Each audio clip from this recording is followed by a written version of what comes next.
Hello, and welcome to our September edition of Book Bites. This is our program where we provide book talks and recommendations for a specific genre or theme for elementary grade students.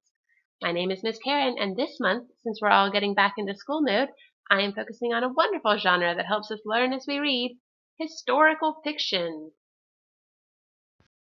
Books set in historical eras are a great way to gain deeper understanding of famous people and events, and a fantastic reminder of the fact that even in historical moments, people are still just people. There's also a lot more diverse and own voices middle grade historical fiction coming out, which is a fantastic way to expand your understanding of history from beyond just one viewpoint.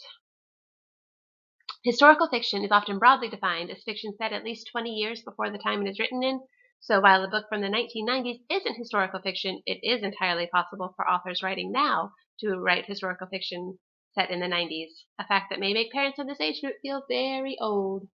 I've included some first chapter books as well as traditional middle grade in our book bites in the book list this month.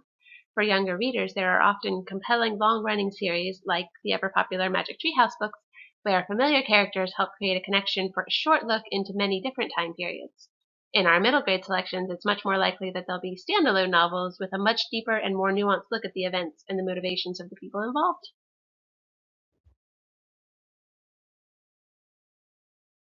The first of our tasty tidbits for this month is The Unsung Hero of Birdsong USA. It's by Brenda Woods. So this is a look at the Jim Crow South after World War II.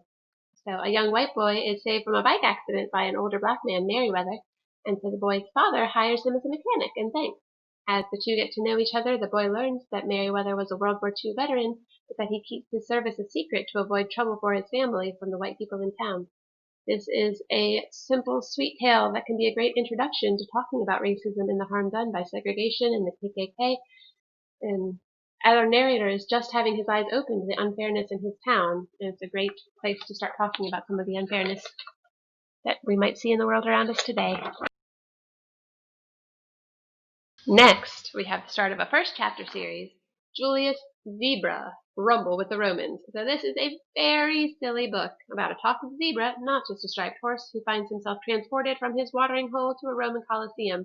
But behind all the silliness and funny illustrations, it still teaches us some fun facts about the Roman Empire, Roman numerals, and the lives of gladiators. The other books currently out in the series see Julius tangling with Egyptians and Greeks and Britons as well. So if you like zany humor and cartoony illustrations, this series will be a hit for you. And our final book this month is a fantastic historical fiction from this year, Echo Mountain by Lauren Wolk. Our heroine Ellie was only a little girl when the stock market crashed and their family moved to the cabin on the mountain with little more than the clothes on their backs. But after their father has an accident that puts him in a coma, Ellie sets out on a desperate adventure to find the hag who lives at the mountaintop, sure that she has the power to heal her father. Wolk's amazing writing skills will draw in readers, and while the Great Depression is only the background setting for the story, it still infuses the book and teaches us the devastating effects that this big event had on the lives of everyday people. And this month we'll be reading the first chapter of The Unsung Hero of Birdsong USA, written by Brenda Woods. Here we go, chapter 1. One funny thing about life and all the stuff that happens while you're living it is that mostly you only see it through your own eyes. That is, unless you decide to try and see things through the eyes of someone else. Then you have 4 eyes, and looking at things with more eyes than just your own lets you see things more clearly. Maybe even see things the way they really are, not just the way you want them to be. That's what Meriwether claimed, and now I know he sure was right. But then again, seems like Meriwether was right about a whole mess of stuff. My name is Gabriel, like the angel, but I'm sure not ready for heaven. I don't have any brothers or sisters, and at times I wish I did. And we aren't rich, but we're a ways from being poor. And being a ways from being poor is how I got the bicycle. And having the bicycle is how I met Meriwether. And meeting Meriwether is how I learned that seeing life through more eyes than just the 2 on my face can make some things a lot easier to understand. It was 1946, just another quiet Sunday in summertime, when I met him in a town not too far off from Charleston, South Carolina, a town named Birdsong. I'd just turned 12. And that's the end of chapter 1. I hope that you all want to hear the rest. And that's it for this month's edition of Book Bites.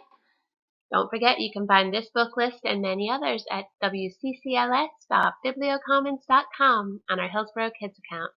Thanks for listening. Have a great month.